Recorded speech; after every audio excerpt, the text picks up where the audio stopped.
আমাদের সমাজ ব্যবস্থা এখনো এইরকম মানুষ যারা আছে, আমাদের মধ্যে একটা টেন্ডেন্সি আছে যে এই মানুষগুলোকে একটু আমরা ঘরের ভিতরে রেখে দিই, তাদেরকে আমরা বের হতে দিই না। এরকম একটা মন মানসিকতা আমাদের দেশের সমাজ ব্যবস্থা এখনো রয়ে গিয়েছে।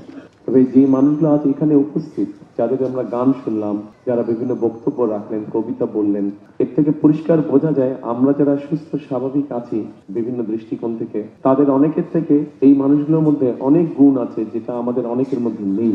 সেজন্যই আমার মনে হয় সিএসএফ গ্লোবাল যেই কাজটি করছে, আমরা যদি সামাজিক অবস্থান হোক, রাজনৈতিক অবস্থান হোক, রাষ্ট্রীয় অবস্থান হোক, সকল অবস্থান থেকে যদি আমরা এই মানুষগুলোর পাশে এসে দাঁড়াই, তাহলে আমি ব্যক্তিগতভাবে বিশ্বাস করি যে বাংলাদেশ অনেক প্রতিভা বের করতে পারবে, অনেক প্রতিভাবান মানুষকে বের করে নিয়ে আসতে পারবে যাদের বিভিন্ন সেক্টরে প্রতিভা আছে।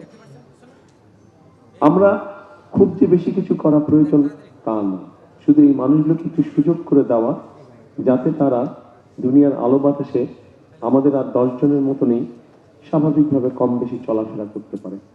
খুব বেশি কিছু করার নাই, অন্তত মিনিমাম একটা কিছু ব্যবস্থা করা যাতে করে এই মানুষগুলো তাদের নিজেকে এক্সপ্রেস করতে পারে, যে যেভাবে এক্সপ্রেস করার কথা সেভাবে এক্সপ্রেস করতে পারে, সেই অপরচুনিটি, সেই সুযোগটা তাদেরকে তৈরি করে দেয়। কারণ তারাও মানুষ, তারা আমাদের বাইরে না, তারা আমাদের ভেতরে, তারা আমাদেরই অংশ। আমাদের প্রত্যেকের পরিবারের মধ্যেই এরকম কেউ না কেউ হয়তো একজন আছে।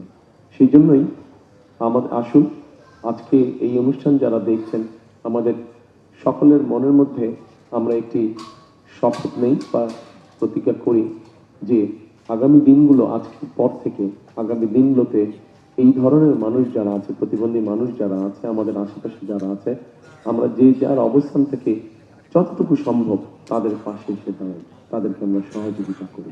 এটাই হোক আজকের দিনের শপথ।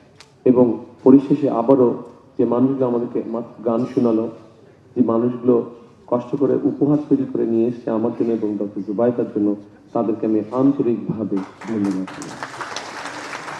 এবং আসুন আমরা